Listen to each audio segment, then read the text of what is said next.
اس نظام کی بنیاد یہ ہے کہ اکثریت جو ہے وہ ہمیشہ حق پر ہوتا ہے.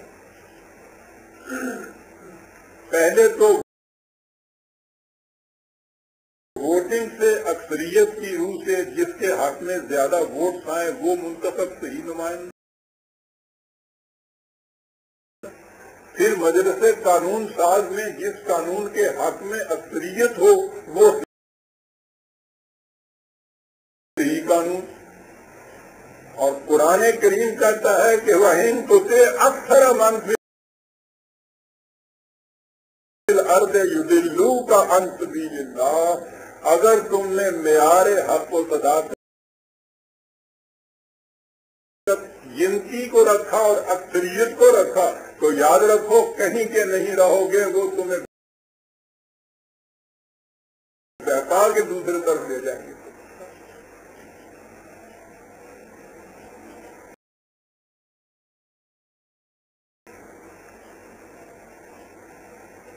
قرآن کریم نے حکومت کا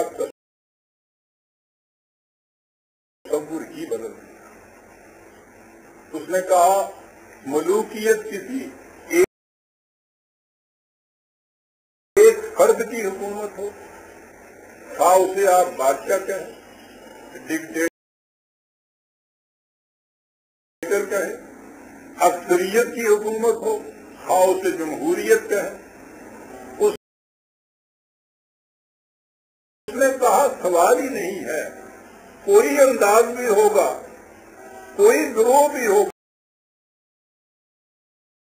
ایک فرد ہو یا ایک گروہ، اگر اس کو یہ اختیار حاصل ہوں گے کہ وہ دوسرے انسانوں کے لیے قانون بنا کر ان سے ان قوانین کی اطاعت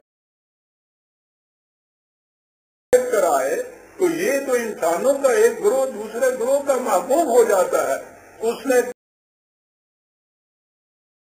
کہا کہ یہ تصور ہی غلط ہے. ما کان لبشر ان یؤتیہ اللہ الکتاب والحکم والنبوۃ ثم یقول للناس کونوا عبادا لی من دون اللہ. کسی انسان کو اس کا حق حاصل نہیں ہے، خواہ اسے کہ حکومت حاصل ہو جائے، خواہ اسے قانون سازی کے اختیارات ملیں. اور سنیے عزیزان ایمان، خواہ وہ نبی بھی کیوں نہ ہو کہ وہ دوسرے انسانوں سے کہے کہ تم میرے محکوم بن جاؤ. وَلَٰكِن كُونُوا رَبَّانِيِّينَ.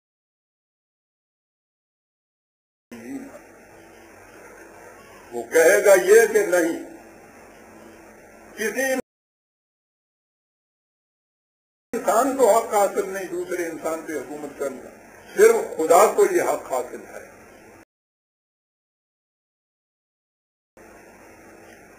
اور ذہن میں آئے گا کہ خدا تو بہرحال نہ کبھی دیکھا ہے، نہ سامنے آیا ہے، نہ کبھی کرسی پہ بیٹھا ہے، نہ اس نے کوئی قانون بنایا، تو اس کی حکومت کیسے؟ اس نے کہا کہ اس کے لیے اس نے اپنی کتاب بھیجی.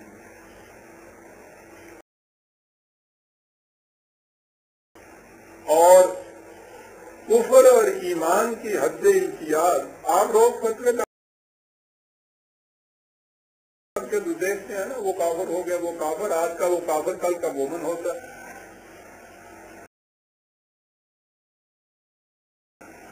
اس نے بتایا ہے کفر اور ایمان کی حد امتیاز. وَمَن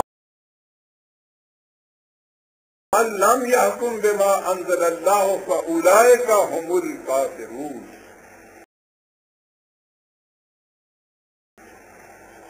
جو بھی خدا کی کتاب کے مطابق حکومت قائم نہیں کرتے انہیں کو کافر کہا جاتا ہے. تو کفر اور ایمان دو ہی شرکے ہیں.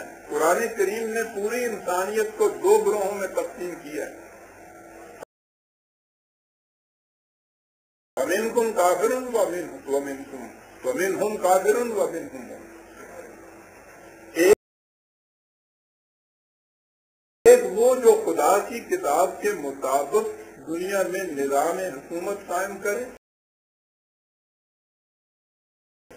انسانوں کی حکومت نہیں، خدا کے قوانین کو نافذ کرنے کی ایجنسی، خود قانون بنانے کا حق کسی کو حاصل نہیں ہے اس میں۔ اور دوسرے وہ کہ جو اس کے علاوہ اس کے سوا کوئی بھی اور نظام حکومت قائم کرے۔ ہمارے یہاں ڈسکشن یہ ہوتی ہے کہ پارلیمنٹری نظام ٹھیک ہے یا صدارتی نظام ٹھیک ہے۔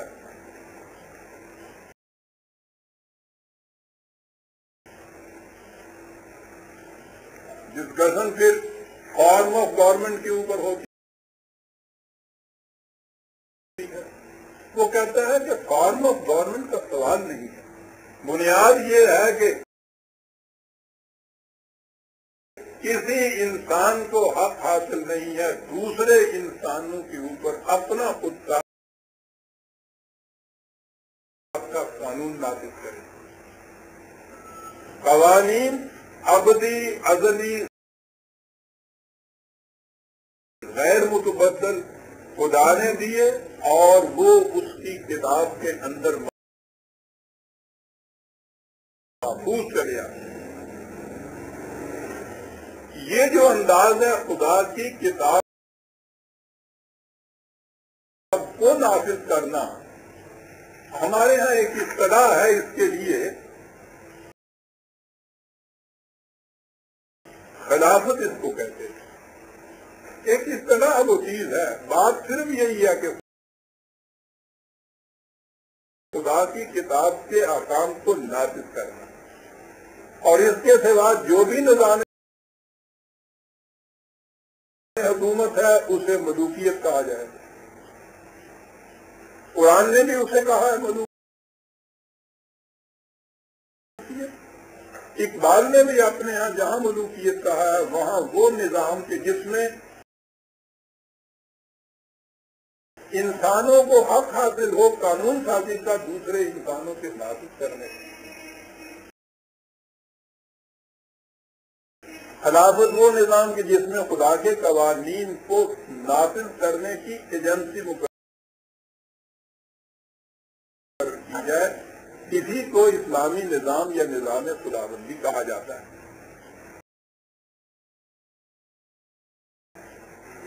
میں نے عرض کیا کہ اقبال کے دور میں اس صدی کے شروع میں جمہوری نظام کا بڑا غلطہ ساری دنیا میں اس کا غلغلہ اور تہلکہ مچ رہا۔ اقبال نے اس دور میں آ کے یہ کہا کہ ہے وہی ساز کہن مغرب کا جمہوری نظام جس کے پردوں میں نہیں غیرت نوائے قیصری،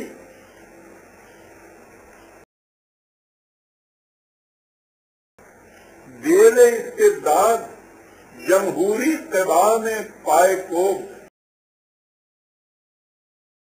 تو سمجھتا ہے یہ آزادی